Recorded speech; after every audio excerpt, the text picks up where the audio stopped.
Welcome to the Pre-Post Film Review. I'm Matt Stevenson. And I'm Jon Asquith. On this episode of the podcast, we're going to be talking about the new Clint Eastwood film, American Sniper. So the way the podcast works is that you're going to hear us talk about the trailer, which we recorded soon after the trailer came out. We can talk about our impressions, what our hopes are for the movie, what we think might happen. And then you're going to hear the sort of review of the movie, which we record after we've seen the movie, obviously. And come back into the studio and sort of compare to the trailer and what we thought of the movie in general.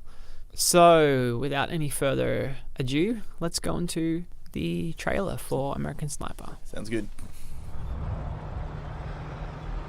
I got a military-age male on a cell phone watching the convoy over. If you think he's reporting troop movement, you have a green light. Your call. Over. Maybe he's just calling his old lady.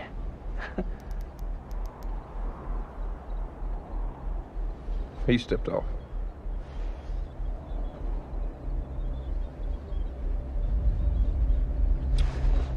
Hold on, I got a woman and a kid 200 yards out, moving towards the convoy. Okay, here we are in the studio. We've just watched the trailer for... Is this the first trailer? It is the first. Yeah. I think it's the first trailer. Yeah. Pretty sure it is. Cool. For the new Clint Eastwood film, American Sniper. Yes. Starring Bradley Cooper as a Sniper. who's American. Matt, what are your first impressions upon seeing this? I think it's a really great trailer, actually. Yeah. I don't know. This film wasn't really on my radar. I had kind of a passing interest in it just because it had, at one stage, been a Steven Spielberg, gun in it? Steven Spielberg film. Yeah. So that was kind of made me a little bit curious. But I didn't know that, actually. yeah, he was meant to direct it. Wow. A little while back. Okay. I think it's changed quite a bit from those days, but I kind of knew it from those sort of news articles. So I was a little bit curious, but other than that, you know, I don't really care that much for US military kind of films, particularly modern warfare stuff. It doesn't interest me that much. But having said that, the trailer for this looks really, really strong, I think. I love the way it's basically just one snippet from a scene. It kind of intercuts with other things, but the gist of the trailer is just him looking down the sights and seeing that a woman and a child who are holding a grenade or some sort of weapon, and having to make the decision as to whether to, you know, sniper them or not, shoot them. Which I think sort of gets to the crux of what's interesting about being a sniper more so than any other sort of soldier, which is that kind of like solitary, I don't know, holding people's lives in your hand in a more intimate sense than just firing a machine gun. Exactly, and generally your targets aren't coming right for you. Yeah, they don't even know you're there. Yeah, it's like sneaky in a way. Yeah, yep. So, that's a good point. Yeah, I kind of, from the trailer at least, I'm hoping that the film sort of digs into that aspect of his military career, and we sort of learn what it's like to be a sniper and the sort of toll that it takes to have to sort of zoom in and watch someone closely before killing them and make this life and death decisions about, you know, children in the war zone. Like, surely that must take a toll. Yeah. I don't know, what do you think of the trailer? Yeah, I totally agree. I think you've pretty much summed up my thoughts. I think it's a really good trailer. It's so tense, right? Yeah, it's like a mini short film in a way. And I like that it's hinting that he is struggling with these decisions and he's perhaps making comparisons to his life back home. There seems to be a link between the kid and he has a kid or something. He has a kid, he has a wife. And I think it looks interesting and more than just a, war movie that's focused on killing, guys killing guys and stuff. I think that there might be some more thematic stuff there, as you said. I think it's one thing though that's kind of a bit weird to me is the last tagline or whatever, which comes up, which is like the most lethal sniper in US military history or something like that. Yeah, which kind of seems to stand opposed to the footage that came before it, right? Like, yeah, exactly. That's really tense and human, and it's about sort of the struggle, mental struggles you'll have to go through when you're deciding whether a child lives or dies. Yeah.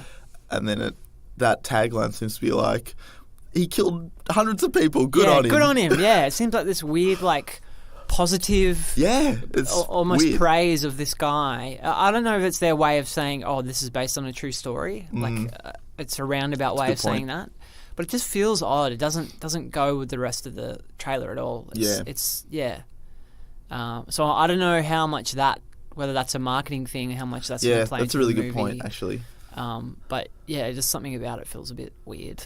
Yeah, I would hope that it's just kind of their misguided, based on a true story, attempt at making people more interested in it because it's reality or based on reality. You know what I mean? Otherwise, it's like, look at this badass. He's about to kill a kid. Who cares? The kid's dangerous. Yeah, I don't know. I mean, I don't think it's going to be like that from the trailer. And it'd be weird. Yeah, I don't think so either. Clint Eastwood. I really like Clint Eastwood. Yeah, so do I. He's for the most part. Yeah, for the most part. He's not all his films are great, but he has a nice, subtle way of approaching these sorts of things. Yeah, I find. think so. And I don't know. I have more faith in him that it's not just a gung ho sort of thing. Particularly things like $1 Million Baby, which I really love, and even Gran Torino. I don't know. He just seems to be more interested in character. Yeah, he does. Than sort of big explosions and action. So that makes me hopeful that it is about Bradley Cooper's character, which actually we haven't really spoken about Bradley Cooper, who I quite like, and I think he looks pretty good in this. Yeah.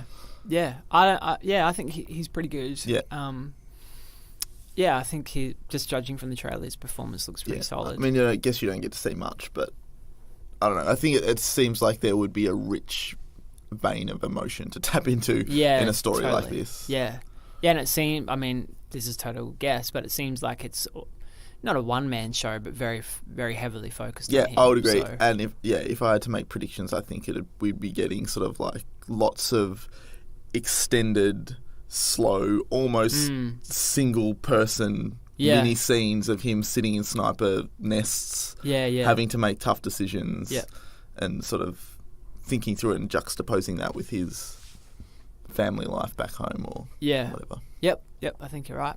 So, we're both looking forward to this one, I think. Surprisingly optimistic about it, I think. Yeah, totally. Cool. Her arms aren't swinging. She's carrying something.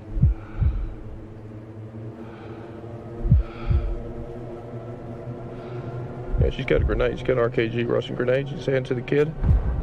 You say a woman and a kid? You got eyes on this? Can you confirm? Negative. Your call. They fry you if you're wrong.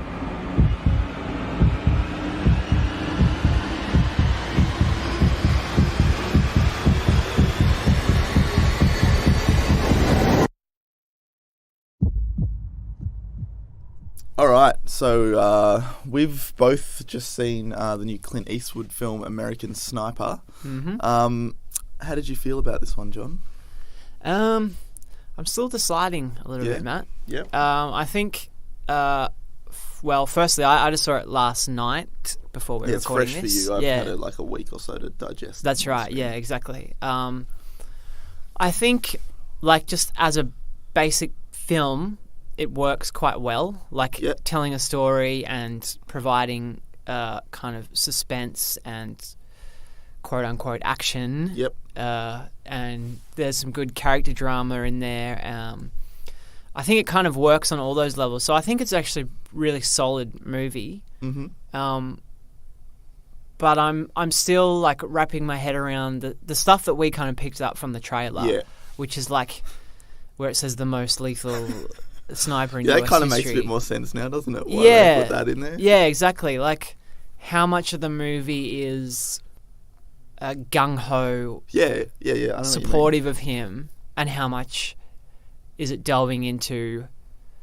Like, it presents the psychological problems that he has, but not really deeply. Yeah, I'd agree. So I still don't know how I feel about that, but I think it's worth seeing. I'd recommend it to most people. I think, there were certain scenes in there where I was really on the edge of my seat, and but I don't know. At the same time, I don't know if I was ever emotionally involved, and the movie tries to make you, I think. Yeah. And the main character, Chris,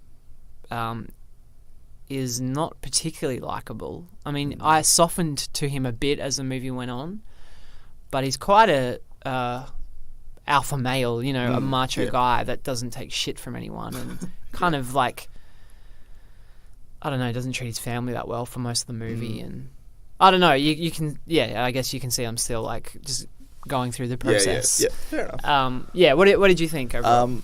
I really disliked this a lot, actually. Oh, really? Yeah, Okay. I was sort of like actively disliking it as I was watching it. Interesting. I've kind of warmed to it a little bit more post seeing it. Yeah. But I agree with you to an extent that it works as a sort of an action-y film.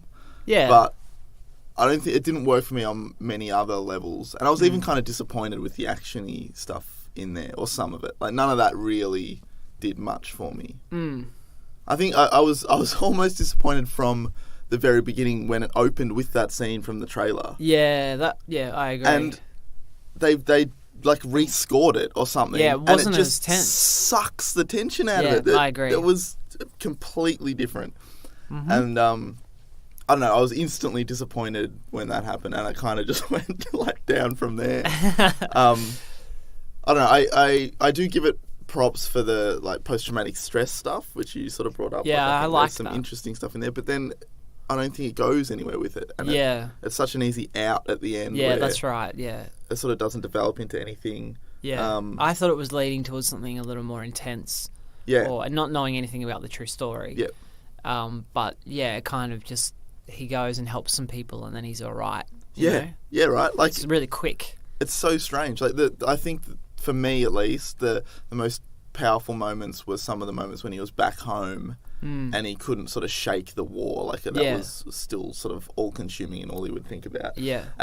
Probably my favourite scene was when he was there's like a party or something going on and he's sitting in front of the TV and you can kind of see the TV. That was really good. Yeah, and you can hear like the explosions and gunfire, and previously you've seen him watch war footage that's been sent to him, so you would presume that he's doing that, and the camera kind of like slowly pans around and he's just staring at a blank TV. Yeah, that was very off. effective. Yeah. But then I think it follows that with the scene where he kind of just completely snaps and tries to glass a dog in the backyard, and I almost laughed. Like it was just so. Really? I don't know. It just felt so ham-fisted, and it hadn't earned any of that, or maybe I just didn't care about his character at that point. Yeah, I don't know. It didn't feel too out of place for me. Yeah, interesting. You've had a few scenes by then of him like zoning out or like looking at something suspiciously, almost like he's expecting at any moment like he's under attack or something, Yeah. And misinterpreting how that dog was. Like he was just on a totally different mental space. I don't know. I think. Yeah, I think it was more perhaps the case of me just not clicking with the movie at that point. Like yeah, it was, fair enough. Most things kind of weren't working, probably because of the headspace that I was in. You were zoning out of the movie. Yeah, exactly. So I mean, I kind of did like the post-traumatic stuff, and I like that they dealt with that. But like you said, the way that it just completely brushes it off as soon as he goes to like one therapy session and goes to hang out with some vets, and then it just felt like it really sort of like evangelized him at the end. Like he was, I agree. He was almost like this saint and this perfect husband and father that was then murdered by some crazy gun nut. Yeah, I don't know. That really didn't sit well with me. I agree. As I said, I thought it was building to something a little more dramatic or ambiguous. Yeah. But it doesn't really. And I understand in some way it's a true story and he did, a good quote-unquote job, as a soldier and, regardless of political views or whatever, like he fulfilled his duty well, and so he should be, to an extent, celebrated, but at the same time, this is a movie and doesn't mean it's not like a documentary on TV or something. You know what I mean? Like they can take the liberty with things if they wanted to, but they played it quite safe. And you're right, towards the end and the end, we're showing his funeral and all that stuff. Yeah, see, that was really problematic for me as well. That's like, I almost find it hard to criticize, but I want to criticize it because, you know what I mean? It's like, oh, you can't criticize this movie because here's real footage of this guy's funeral. It's like, well, now I feel bad, but I still don't really like it that much. Yeah, no, I totally agree. And I think that's where it really stood out for me, is because that really highlights how much that came before it wasn't real. But by tacking that at the end, it felt like they're saying it was like, look what happened. This is the guy that then died, and look at how everyone celebrated his death and how amazing was he. Yeah. Even though, I mean, like you said, obviously there's going to be liberties taken, and it's not a fucking documentary. But you know, a lot of stuff that happened in the film didn't happen. You know, a lot of things they created just for drama and just to make an interesting story. I don't know. I think there's a weird grey area. Yeah, I would there, agree with that. And I think it kind of falls in the bad side of that. Yeah. But maybe that's just me and my reading of the film. Like, I don't know, but it didn't work for me at the end. I was kind of a little bit angry at the film for doing that. Yeah, I was a bit weirded by that ending. But yeah, I don't know. I enjoyed my time in the cinema watching it. Didn't make me angry, but as I said before, like, I also didn't really have too much of an emotional connection with Chris, and that's not despite Bradley Cooper's performance. Like, he did a really good job. Yeah, actually, I thought he was fantastic in it, and just like in terms of his physical look, like, he is fucking massive in this movie. It's hard to believe that's him. And he adopts that kind of, I don't know, macho-ness really well, and the accent was really kind of slurred and southern, and I don't know, he just does such a good job at presenting this, like, almost blank-faced alpha male kind of dude. But because of the writing, I suppose, or maybe it's just the way the guy was, like, it was really hard to connect with him on any sort of emotional level. Yeah, I would agree with that. Yeah. And I think, that starts very early on when you see him as a kid and his dad, who's, it's just a character I can't connect with at all, you know what I mean? Like, this manly man sort of, 3 types of people in the world, kids, sheep, wolves and sheepdogs, or whatever he says, and it's like, no, that's wrong.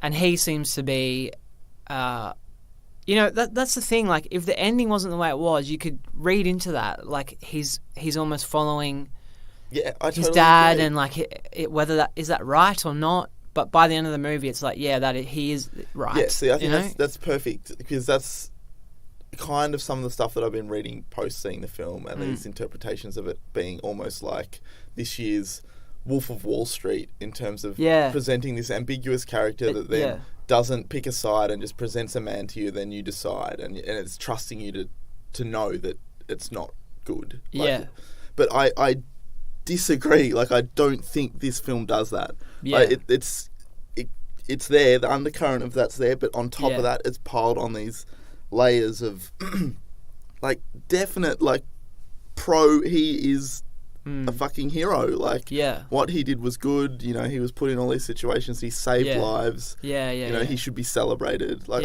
I really don't think it's up for interpretation. You can read into it that perhaps it wasn't, but I don't think that's what the film's trying to say. Yeah, I agree. think that'd be reading against the film.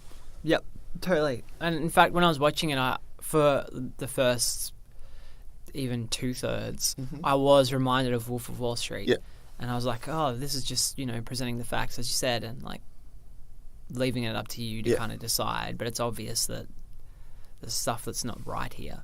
And actually, I was thinking, too, that Wolf of Wall Street is, like, the characters in that are way more despicable than this guy.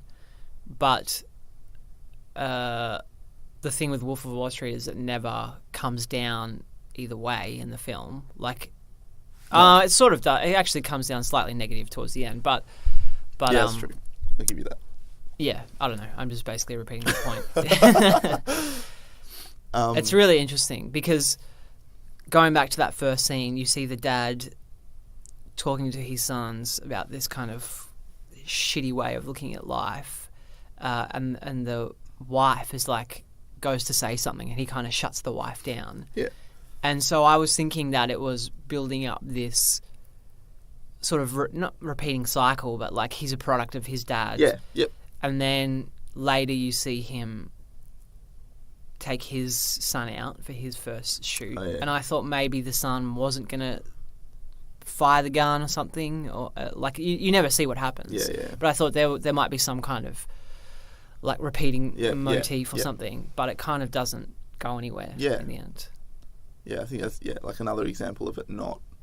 The pieces are there to have this interesting character study, like objective character study, but it kind of it never allows them to rise above the conventional stuff that makes it seem like it's very pro him. Yeah, you know what I mean? Like he never makes him seem like there's going to be a conflict with his son at the end based on his upbringing with his father. It's just he's the fucking greatest father in the world, and now he has a great son who also likes to shoot things. You know what I mean? Yeah, and that's great. Like look how great they are, sort of thing.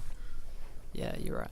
I don't know. I also, another of the things that I sort of had an issue with as I was watching it was just the portrayal of the Arab culture, and every single person that isn't an American soldier or innocent American civilian at home living their wonderful lives, like the most heinous terrorists ever depicted on screen, like guys drilling children's heads, like there's women and children, but they're also just terrorists, like they just carry grenades and want to blow up Americans, like that's true. There's never an innocent guy or person even that one that's like invites them into his home and feeds them dinner or whatever, you find out he's smuggling weapons or whatever, and then he gets mowed down by machine gun fire because he turns on them. I know, I just felt that was really irresponsible. I mean, I guess you can argue that if you're seeing it solely through Chris's eyes, I mean, that's almost what you'd see, right? Like, you'd be exposed to. I think that's what it is. Is that. But I just feel like they take it to such an extreme that it's almost like inviting xenophobia. Do you know what I mean? Like, it really is like, look how savage and horrible these people are, instead of depicting it like it actually really was, and it's a complex society of, some people do want to, harm these soldiers. Some people are just innocent bystanders. I think you're right, and I think the only way around that, as you said, is that it's his point of view. And I think I saw in the credits that he wrote a book or something about his experiences. It's even, and the script is based on that book. So again, it's like his point of view, and he probably, that's what he saw. And I have no idea, but I'm guessing the drill guy is something that he came across, right? Apparently, I did some reading about this the other day. I don't think so. Really? There is some dude called the Butcher or whatever that was claimed to have drilled people as torture, but I think that's as far as it goes. I don't think he was ever involved with it. Okay. Well, that's interesting then. That changes how I feel about it a bit, because I don't know, I guess I gave the movie the benefit of the doubt. That he actually saw stuff like that. And like that horror movie moment where there's like heads in the freezer. And actually that's the other thing I was going to bring up. Like it's like suddenly you're in Saw. That really felt like you're in a horror movie. And again, I assumed like, they wouldn't put this in there unless he saw that, right? And I have no idea. I actually don't know about that one, but I know. That's pretty full on stuff. It's similar with the opening scene where he shoots the boy and the mother and the son or whatever, or the son and the mother. Apparently that didn't happen. It was a woman was his first kill. There was no child involved or something. Or there was something to do with at one point she had a child in her arms. But don't you think that's strange? Just having a woman there would be enough. You know what I mean? As depicted as his first kill. Yeah. I don't know. I just find it really strange. It's weird that they felt the need to put a kid in there to hammer home the point. Yeah. But, it's weird because they hammer home the point in that sense, but then and he kind of dwells on it a little bit, but he gets over it. Not get over it, but the movie moves on pretty quickly. Because like it doesn't. Yeah, you're right. There's one scene of him sitting on the bed, like I didn't imagine my first kill like that. Yeah. And the other guy's like, oh, it's war, man. That's what happens, or whatever. Yeah. And then the movie just kind of moves on. Yeah. And our prediction about the movie just being that, like killing and then feeling like, what does this mean or whatever, was pretty wrong, I guess. Yeah, well, I think it was really off the mark. Yeah. I don't know. The trailer really portrays the film as something that it's not, I feel like. Yeah. Yeah, we should talk about that because that's what the podcast is about. Yeah. No, I think you're right. I think this is one of the most misleading trailers I've seen in a long time. Yeah. I don't know, really, just by focusing in on that one scene, and like I said, it's scored completely differently. The scene is almost in its entirety in the trailer, whereas in the film it's split. Yeah, that's over right. like these flashbacks to him and his family. Yeah, or whatever, and the score in the movie is so like. It's like actiony, right? Like where it's meant to be exciting, like exactly. instead of scary. I don't know. It just feels that's right. It feels different. Yeah, it's it's really amazing, and that reflective stuff is there a tiny bit, but nowhere near as much as the movie suggests it is. And same with that. I know I said at the start that I was quite tense in parts, and I was, but never to the point that I was expecting from the trailer. Because when you first see that trailer, it's just like you're immediately sort of like, your seat. oh shit, like this movie's going to be pretty intense. Yeah. But it's never really like that. No, I think you never get those long, quiet sniper scenes. Yeah, really. I think you nailed it in terms of talking about how they just rush on from everything. Yeah. Like, you're never getting a chance to kind of like breathe and deal with what's just happened, and it just pushes on to the next scene, and it sort of becomes a conventional action film. Like the sniper scenes drop away, he ends up just down on the ground, being the hero again, saving all the Marines because they're not good enough to do it themselves. I know. I mean, again, that's what happened, but I was just as a movie, I was kind of like disappointed when that happened. I was like, oh, it's not as interesting now. Yeah, it feels like the sniper stuff is the interesting stuff. That's the stuff we haven't seen before, or at least not as much of. Yeah. And I guess the movie's called American Sniper. Yeah, exactly. And and there's, you get hints of, after one long siege or whatever, the other guys come up and they're like, oh, it smells like piss in here. And you can see that he's either like just laid there and pissed himself or he's like pissed in a corner. Yeah. I don't know, that's like, I don't say that's interesting, but that show, like there's that isolation that you have as a sniper and you're by yourself, and if he's just there like all day and all night looking down the scope, like he's just like, I might as well just urinate like while I'm lying here. Like I've read stuff, or people have told me that that's like what snipers have to do, and that I do find that fascinating. Not even pissing, but the isolation, exactly, and having to, like, what that must do to your body and your muscles, like sitting looking through that scope for hours and hours and hours, like that to me is so much more interesting and psychologically interesting than your normal war movie with soldiers running around shooting baddies. I don't know, it feels like such a missed opportunity. Like, it was, especially with the performance Bradley Cooper gives, like you were right, he's one of the best things about the film, but it just feels wasted. Like, it feels I don't know, like you said, there's no emotional connection. It feels like it could have been so much more. Yeah. Oh, actually, another thing that I disliked, add it to the list. CGI blood.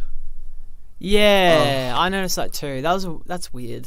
And like really obviously CGI, like at the start where he shoots the kid and the it looks like woman. It's just like this little JPEG. Yeah, like sitting on the like footage. Really obviously just placed on. Yeah, I hate that trend now in films. It's such an odd choice. I mean, maybe they want to put a squib on the kid. Yeah, but it's not just the kid though. You see it quite a bit, even on like. But I mean, I don't think you'd need like blood spurting out of a child. You know what I mean? Like, you could have him fall over and have a pool of blood on the ground or something. Yeah, exactly. I don't know. There's so many more tasteful ways to do it than put this like janky CGI red patch that appears on his chest or whatever. Yeah. I don't know. It seems nitpicky, but I found it really distracting, and it kind of happens throughout the film. I think the CGI in this film in general is quite bad. There's some stuff at the end, like helicopter shots, where the the whole town is quite obviously CGI. Yeah. And CGI cars driving around, and I mean, it's not necessarily a film that's about CGI, so those moments are quite rare, but they did sort of stand out. Yeah, you can tell, can't you? Yeah. Although I think, like, the location stuff is pretty good. Yeah, yeah. You know, true. it felt like, I have no idea where they filmed it, but it felt quite Yeah. dangerous and real and gritty. Yeah, It that's didn't true. feel like a set for most of it. No, it was only the weird aerial shots where it Yeah, got a I bit agree. janky. Yeah. Yeah, you're right. Yeah, so I think, like, that was a positive, that in those war zones it felt quite real and dangerous. So, yeah, I'd definitely give points for that. Yeah, true. And I like the way... I just like the way Clint Eastwood shoots his movies. Like, I don't know, there's something very natural... I don't know if that's the right word, but that they're not showy, but they're not boring either. I don't know. Yeah. There's this happy medium between the two, where the camera's just there, like just looking at stuff, but it can be quite nicely framed at the same time. I don't know. It's just, I find them pleasant to watch. I always have. Yeah. The way he shoots movies. Yeah, I think that's a fair comment. I like his style as well. You're right. There is something kind of, I don't know. It's like formally sort of traditional about them, but also interesting enough to keep it from falling into boringness. Yeah, exactly. Yeah. How did you feel about the old villain pirate sniper with his bandana? I don't know. I thought, again, like, there might be a bit more there. I thought they might use him as like a parallel or something. Yes. Yep. Against Chris. But that doesn't really, like, again, you get little hints, like you see he has a wife and a little son or something. And he was like an ex-Olympic marksman or whatever it's Yeah, said that's at one right. stage. Yeah. So I thought that would lead to something more than it did. In the end, it wasn't really that much. There wasn't much to it. Like, for him to have a quote-unquote rival out in the battlefield or whatever. I don't know, it just kind of... It was okay. Didn't really do much for me in the end, though. I don't know. What did you think? Yeah, I would agree. I probably, like most things, I probably disliked it a bit more than you. But I think it was also... I also felt like it was a missed opportunity.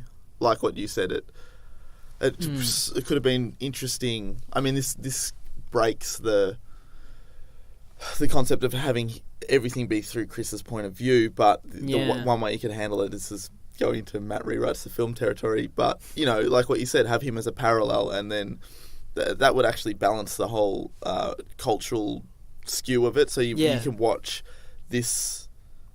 both snipers, like, from childhood and what caused them to, like, join the military, why they hate each other's countries.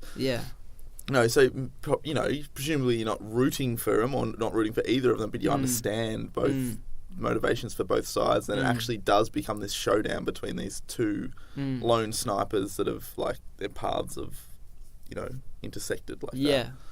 I think that would be interesting. Yeah, like, I don't know, it doesn't do that at all. It becomes like a comic booky villain. Like, he just has a villain that he has to shoot with a slow motion bullet. That was weird. That was so bad. Yeah.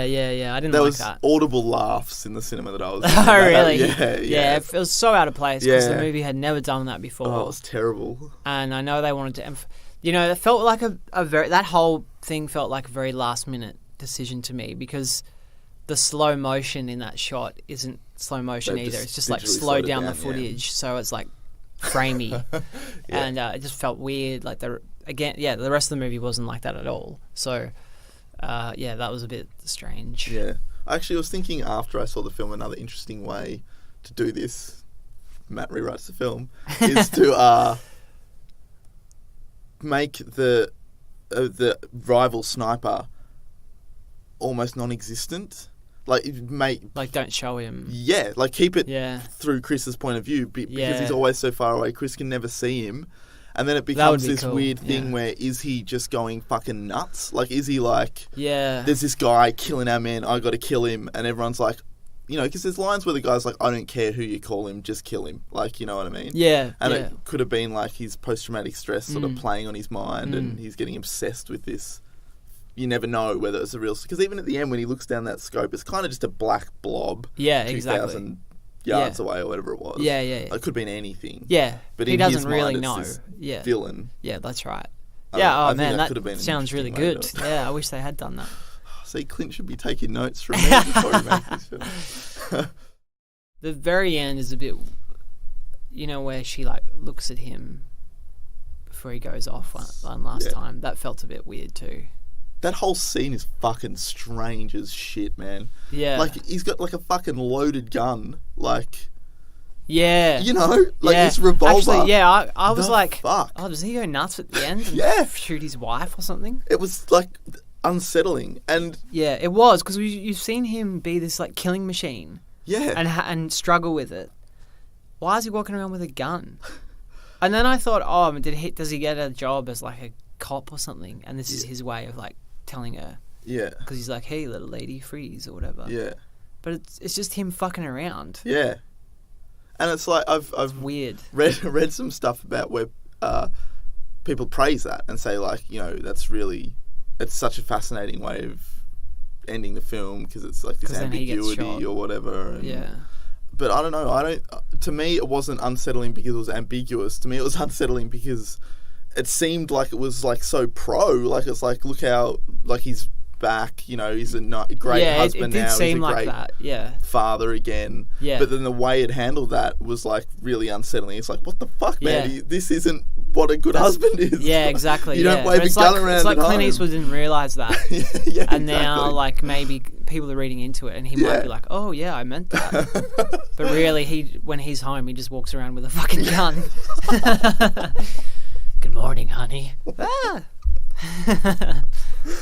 Yeah, I don't know. Yeah, I totally forgot about that. But that was really weird. And, but he can't be that oblivious, Clint, because even the way the shot open, like the scene opens, is like close up on the gun with him like cocking the thing and like walking in, like, and just that image of like this guy with a gun in a suburban house just looks unsettling and weird. Yeah. Like, you've got to think he's aware of that. Yeah, I don't know, but then like nothing else in the.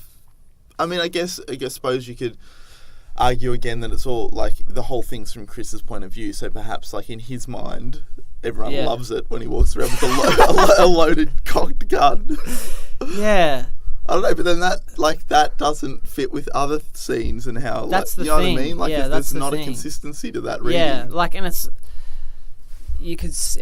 like this comment on people obsessed with guns in America and gun culture, but it's not, because the rest of the movie isn't about that. No. Or is it?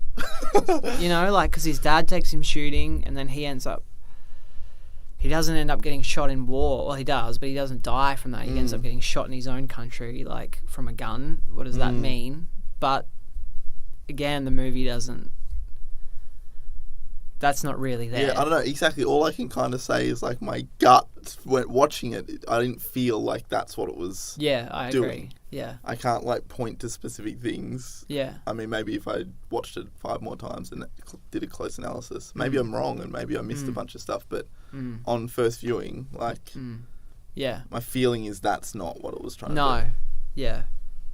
That's almost a byproduct, because those are real issues and this is a real story for the most part, and so those issues are coming up anyway, but he's not really focusing on them, maybe. Yeah. Like, if that's something that guy did, Chris did, like, that's just an issue anyway, you know what I mean? Like, that's weird and that's an issue. And so by putting it in the movie, you're bringing that up even if you don't really think of it that way. Yeah, exactly.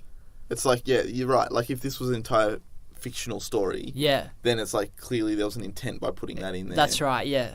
But is it just because in real life he died, so they're like, shit, we can't just have him die. We have to make people care that he died. So let's make him, you know, have this moving scene with his kids and wife with a gun. Yeah.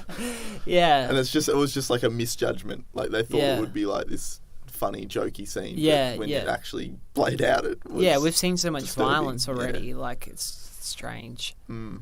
And that scene in general, I suppose, was a bit like, "You're the man of the house while I'm gone, son." You know. Yeah. And even the wife, like, sensing that there was something Yeah, wrong yeah, with the that look, guy. Like, she looks a bit yeah. suspicious and stuff. Yeah, I don't know. Yeah, I think that ending was a real misfire just in general. And then Yeah. even the archival footage Yeah. of all the flags and everything Yeah. at the end.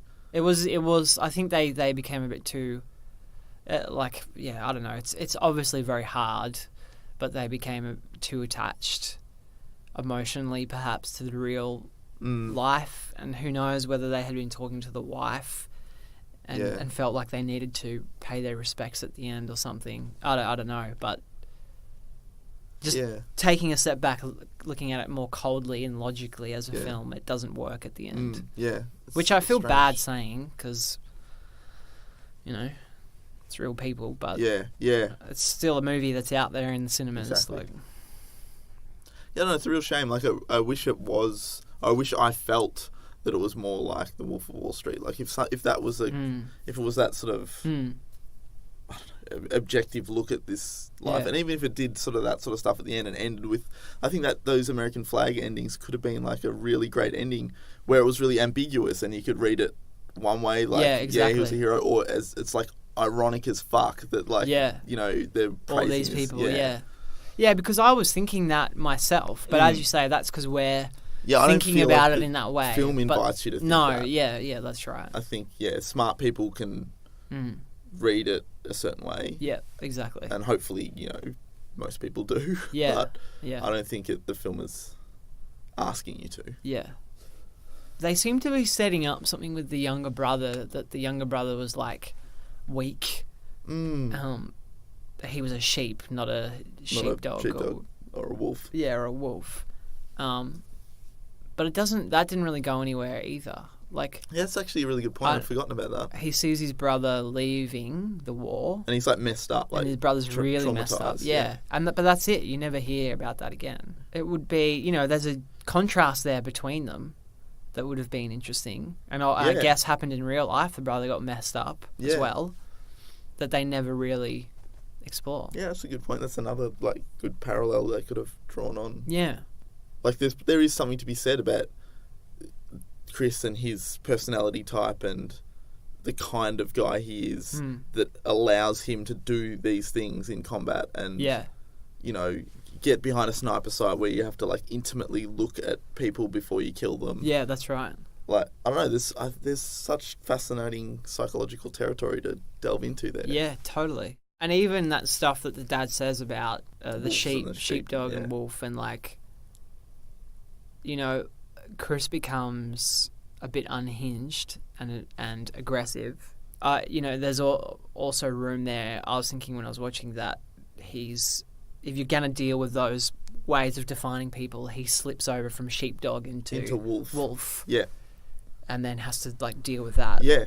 But I mean, maybe that was in there. I don't know. Doesn't really seem like it. No, I don't think so. But I sort of thought a similar thing. Like, yeah, that scene, that's a fucking clunky scene, and I think it's probably a writing thing more than anything. Like, I actually quite like them introducing that kind of thematic stuff there, and even the black and white nature of it. Like, that's a really interesting character trait for him to have that drilled into his head by his father at such a young age. Like, the totally. Repercussions of that in his later life, like that sort of stuff's fascinating. But I agree, it doesn't do much with it. Like, you can read that into his psychology throughout the rest of the film, because he sees himself as this sheepdog and he sees the American people as sheep or whatever. And the enemy in Iraq as the wolves. But that's it. Like, the film is almost as like black and white as the concept. It never never grays it, or it never does anything interesting with it. Yeah, which goes back to that thing that we keep saying about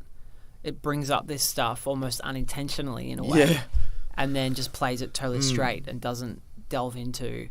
Yeah. It's like it accidentally brings up these themes, and then doesn't really do much with them. Just stumbles upon them. Yeah. And then, just leaves them lying there. Yeah.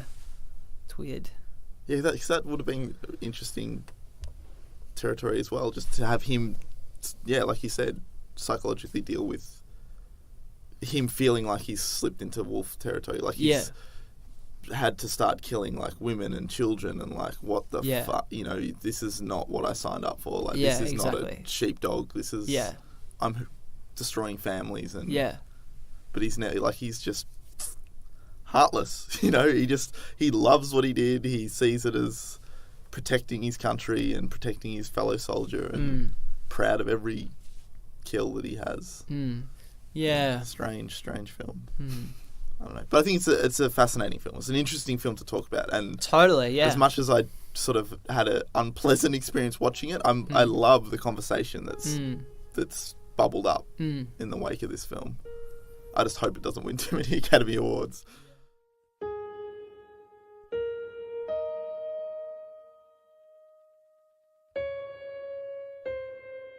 Thanks for listening to this episode of the Pre-Post Film Review. We'd love to hear what you guys thought about American Sniper. There's a lot of stuff to kind of delve into there. It'd be great to hear what you guys think. So you can email us at prepostfilmreview@gmail.com. Yep, that would be great. You can also find us on Facebook, so you can give us a like there. That'd be good because it helps us sort of reach new listeners and spread the word for the podcast. We're on Twitter, so you can follow us at prepostfr. We occasionally do sort of little newsy posts and alert you when there's a new episode up, so give us a follow there.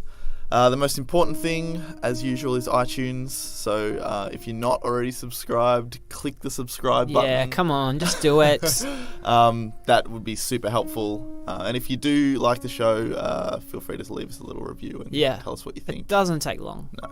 And it makes a big difference. And make us very happy. It really will. You'll just brighten up our week. You will. Similarly, we're on Stitcher. If iTunes isn't your thing, you can find us there and review us and whatever there as well. That's right. And there's another way to keep in touch with us. So many ways. Just all the ways. We're also on Letterboxd, which is a great little film community website that lets you sort of log movies you've watched, the dates you've watched them. It's really good for tracking over the year how many movies you've seen, what you've given them. So there's links to that in the show notes. Join us next episode. We're going to be talking about a documentary. I think this is the first time we've talked about a doco, right, on the show? Yeah, I think it is. And that is the doco called Citizen 4, which looks pretty interesting. It does.